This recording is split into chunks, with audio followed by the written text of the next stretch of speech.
আসসালামু আলাইকুম রহমতুল্লাহ। সম্মানিত দর্শক শ্রোতা, আজকের ভিডিওটির মূল আলোচ্য বিষয়, আমাদের জীবনের সময়টা খুব কম, আমাদের জীবনের সময় খুব স্বল্প।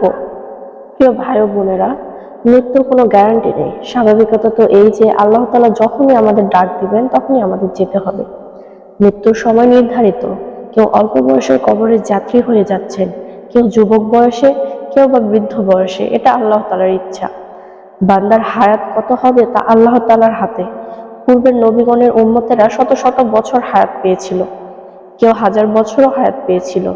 আর এ যুগের মানুষের হায়াত 100 বছরেরও নিচে। সে তুলনায় আমাদের জীবনের সময় বড়ই সংক্ষিপ্ত।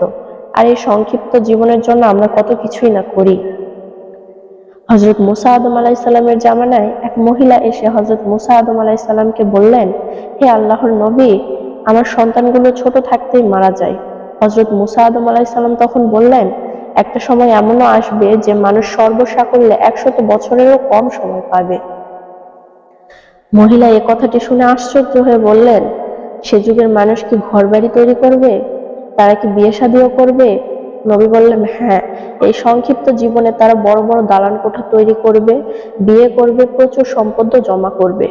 সে মহিলা বিস্মিত হয়ে বলল, আমি যদি সে সময় থাকতাম তাহলে একটা সেজদায় এই জীবনটা পার করে দিতাম। প্রিয় ভাই ও বোন, আল্লাহ তাআলা আমাদের সৃষ্টিকর্তা, পালনকর্তা, সর্বশক্তিমান। তিনি যদি ইচ্ছা করেন তো আমাদের অবাধ্যকতার কারণে হাজারো অসুখ আমাদের দিয়ে দিতে পারেন, কিন্তু আল্লাহ রাব্বুল আলামিনের জন্য আমার জান কুরবান হোক। তিনি মেহেরবান, মায়ের চেয়ে 70 গুণ বেশি বান্দাকে ভালোবাসেন।